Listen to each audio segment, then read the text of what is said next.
What's going on, everybody? Welcome back to the channel. Jake Shavink here, and today we are continuing with our 2024 NFL Draft Scouting Report series, taking a look at Yale offensive lineman Kiran Amegadjie.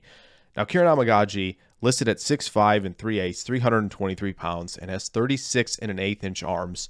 That is 99th percentile when it comes to draft prospects and draft history. In his career at Yale, he has 919 snaps at left tackle and 669 snaps at guard. He has allowed just 26 pressures and a sack in 820 opportunities in pass protection.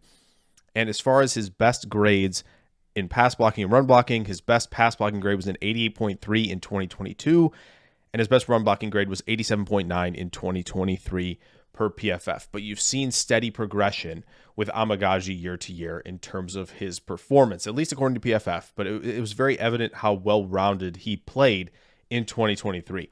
When it comes to the strengths for Amegadjie, first and foremost, of course, he's got the ideal size, frame, and length to be the quality starting tackle or maybe even a guard at the next level. You see really good linear explosiveness out of his stance.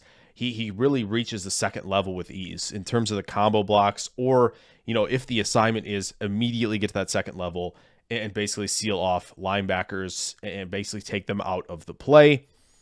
You see the elite power, right? He unlocks so much power and generates so much leg drive, constantly displacing defenders in the run game.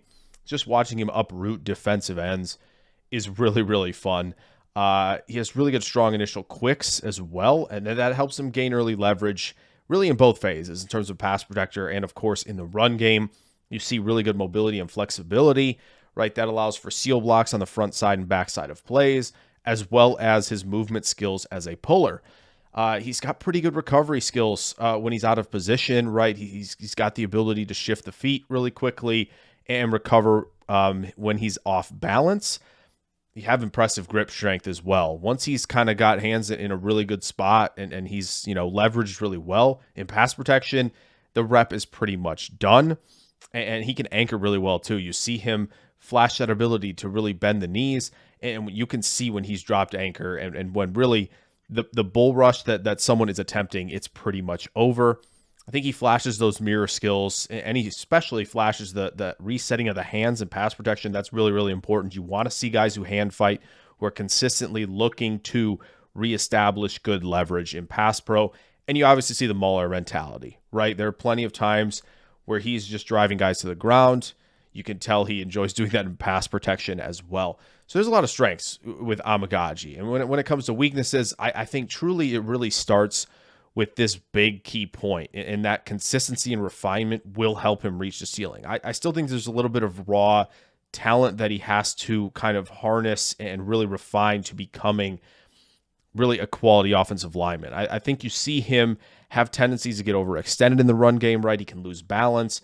And so it's really great when he unlocks that power, but at the same time, you have to be able to stay within yourself and stay balanced even when you're unlocking said power.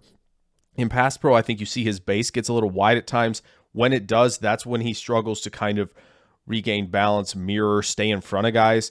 And you can see him when he's trying to, use some torque defenders, like he kind of dips the shoulders, and that can get him out of position. So, it's really about kind of honing that aggressiveness, which, is probably for a lot of people better than trying to have to bring out some more aggressiveness in you.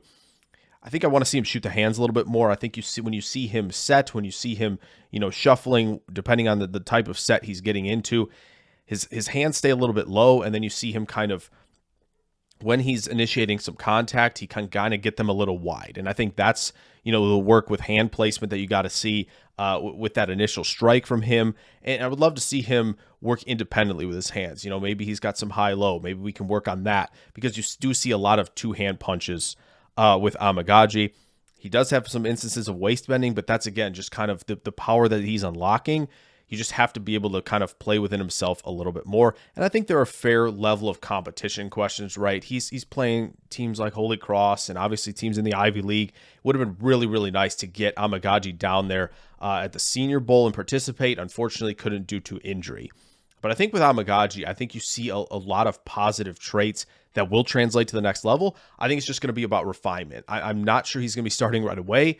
And I think teams are going to have to figure out, is he best at guard potentially the next level rather than tackle?